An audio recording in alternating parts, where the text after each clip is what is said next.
আসসালামু আলাইকুম এভরিওয়ান। আজকে কিন্তু খুবই চমৎকার একটা ফ্রক ডিজাইন ড্রেস শেয়ার করব আপনাদের সাথে। এই ড্রেসটা কিন্তু আমি তৈরি করেছি 7 বছর বাচ্চার জন্য, খুবই সুন্দর এবং আরামদায়ক গরমের জন্য। তো এই ড্রেসটা তৈরি করতে কিন্তু আমার টোটালি 1.5 গজ পরিমাণ কাপড় লেগেছে।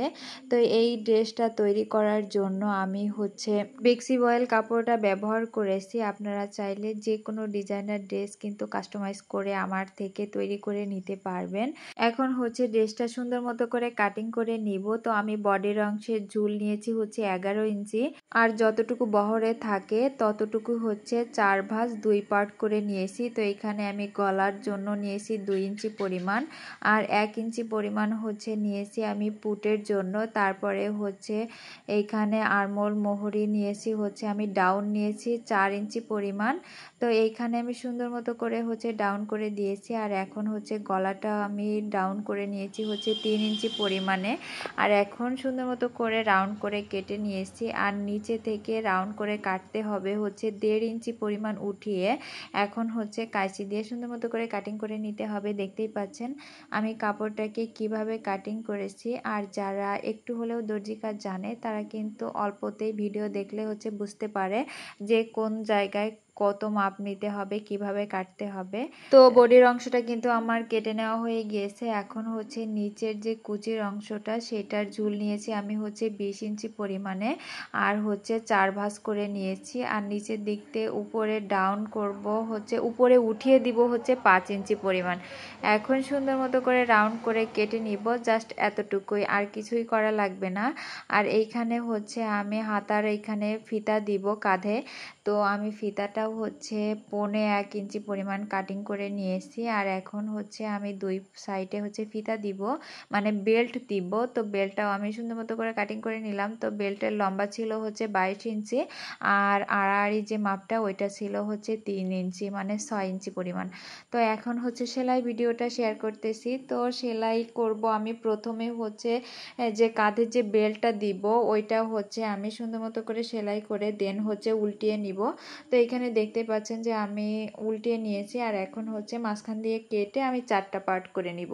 তো 4টা পার্ট করে নেওয়া হয়ে গেলে বডির অংশে এই ফিতাটা রেখে কাঁধের উপরে এখানে একটা চাপ সেলাই দিয়ে নিব, যাতে করে সেলাই যখন করব তখন যাতে সরে না যায়, এই জন্য সুন্দর করে একটা চাপ সেলাই দিয়ে নিয়েছি।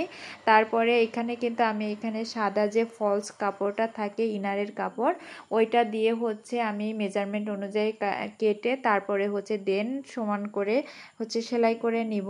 তো এখন অল্প অল্প করে কেটে তারপরে উল্টে নিতে হবে, তাহলে শেপটা অনেক বেশি ভালো লাগবে, দেখতেও অনেক সুন্দর লাগবে। তো আপনারা এরকম ছোট ছোট করে কাটিং করে দেন উল্টিয়ে নেবেন। তো এইখানে কিন্তু আমার উল্টিয়ে নেওয়া হয়ে গিয়েছে।